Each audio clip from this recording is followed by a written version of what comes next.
Tudo bem com vocês? Hoje nós vamos continuar nossa aula falando sobre conto de enigma e terror, dando ênfase à narrativa de enigma. Quando se fala narrativa, textos narrativos, você já entende o que a gente está falando, né? O que é a narração? É quando eu conto uma história, um fato.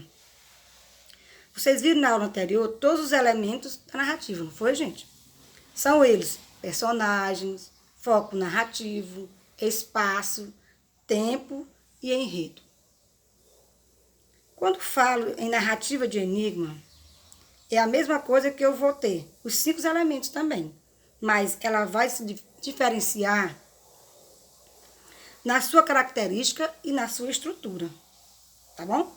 Então, o que seria uma narrativa de enigma e suas características? Bom, a história se desenvolve a partir de um crime. Então, numa narrativa de enigma, a história que vai sendo contada, sendo narrada, ela vai se desenvolver em torno de um crime. Depois, o leitor acompanha os fatos, segundo a ótica do narrador.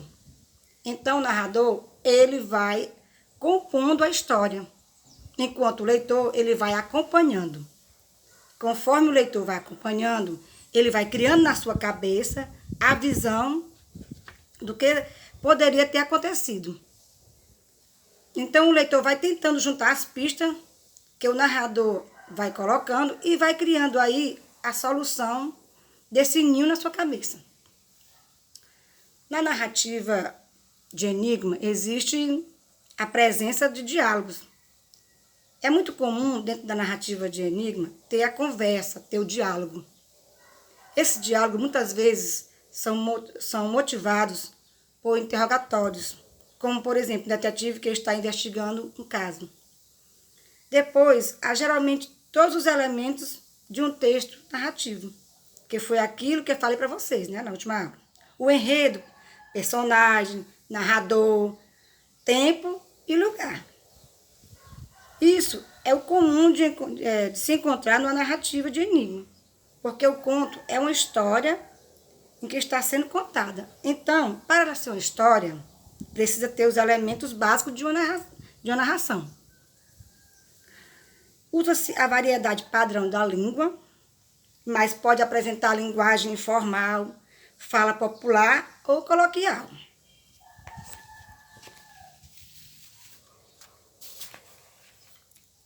Isso significa que, embora o conto de enigma,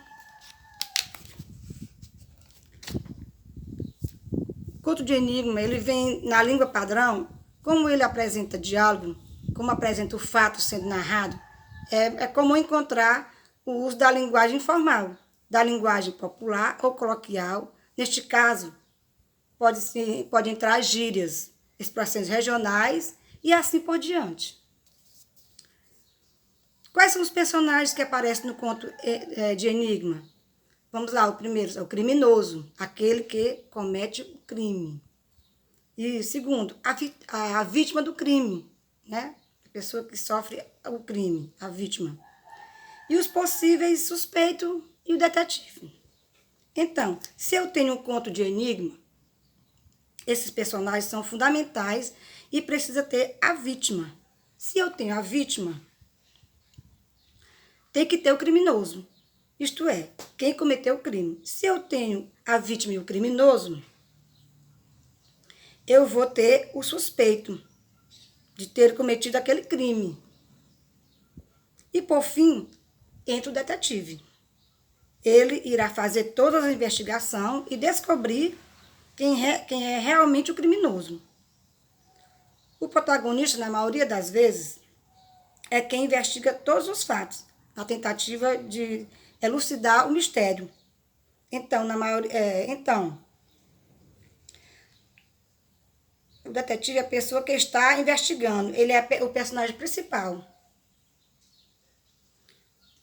Porque ele é quem vai estar colhendo todas as pistas que vai estar ali envolvido na história, como um todo.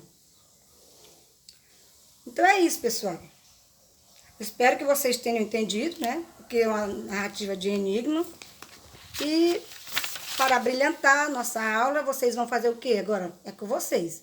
Vocês vão resolver a atividade das páginas 15 e 16 e as questões 6 até a 10. E na próxima aula será a correção dos exercícios, ok? Tchau, tchau.